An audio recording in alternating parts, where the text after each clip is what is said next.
When an infectious disease takes hold of India, Mary Lennox is rushed to Misselthwaite Manor in Yorkshire after her parents catch the disease and perish. Mary is sent to live with her hunchback uncle, Mr. Archibald Craven. Mary finds life at the manor mysterious, cold and distant, with 100 rooms, almost all of them empty, a secret garden that has been closed off for 10 years and that nobody is allowed to enter, and a wheelchair-bound cousin called Colin, hidden away in one of the many empty rooms of the manor. Well, not empty, of course, because Colin's in there. Francis Hodgson Burnett's classic children's novel was originally published in 1911. Francis was born in Manchester, and the family moved to Tennessee in 1865 after the death of the father and the end of the American Civil War and the assassination of Abraham Lincoln.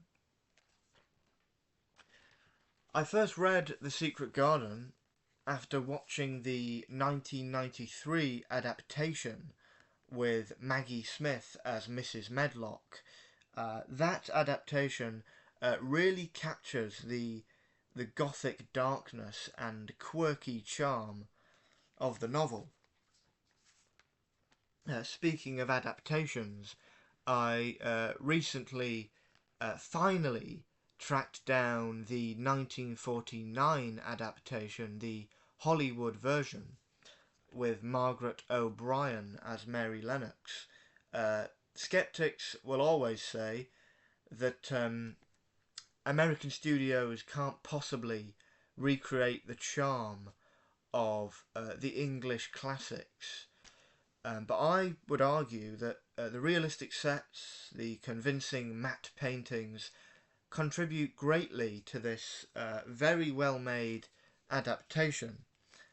Most of the cast are English character actors, such as Elsa Lanchester as Mavis, the housemaid, Gladys Cooper as Mrs. Medlock, and Reginald Owen as the gardener, Ben Weatherstaff. But the two main child actors were Margaret O'Brien and Dean Stockwell as Colin. Now, this is typical Tinseltown. Of course, Margaret O'Brien was far too attractive to play Mary Lennox, who is described throughout the book as an unattractive, plain, even brutally described as an ugly child, an ugly wench, actually. But that's typical Hollywood. They always do this. Although the two main child stars were American, the young actor who plays Dickon, Brian Roper, was actually from Yorkshire and imported by Hollywood after being selected from more than 100 boys in the search. He was 19 at the time, but looked so young that the media in America reported his age as 14. That's how he appeared. He looked about the same age as the other two, but remarkably he was 19. Now, the film uses a technical effect that we would all associate with The Wizard of Oz, when Mary and Dickon finally find the key that is buried in the ground, and they find the door and they open and enter the secret garden. The majority of the film is shot in black and white, but when they finally find the secret garden, it transitions to glorious Technicolor. It's very pretty and glorified and nice, typical Hollywood in the golden age. This is peak Tinseltown. the golden age of Hollywood, when family entertainment was at its best. You had studios like MGM, Warner Brothers, and then when Disney started to make live action films in the early 50s, I'd say Treasure Island was the first that didn't include cartoon sequences.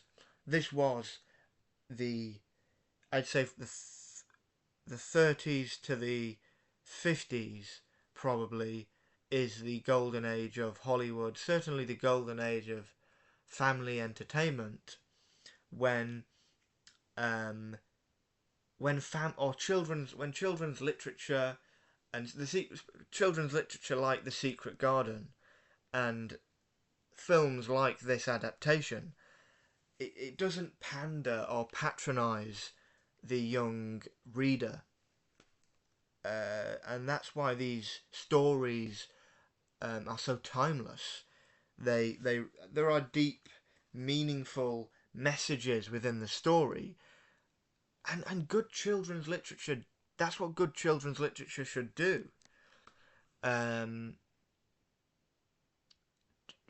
Children don't want to be patronised, talked down to, and these stories do that. So they don't do that. They do quite the opposite. Actually, I don't know about children's books now, but certainly in the days of books like The Secret Garden, they taught lessons whilst being enjoyable, which is really special, frankly.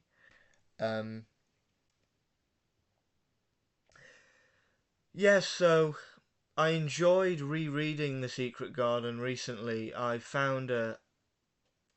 actually didn't have I thought I had a copy of it, but turns out I didn't. I found the Penguin Threads copy in the shop. I usually don't. I have a policy. I don't buy from Waterstones because it's so overpriced. I usually buy second-hand books. I recommend you do the same because admittedly, money doesn't grow on trees. But I broke the rule. I was enticed by this copy. Thoroughly enjoyed it.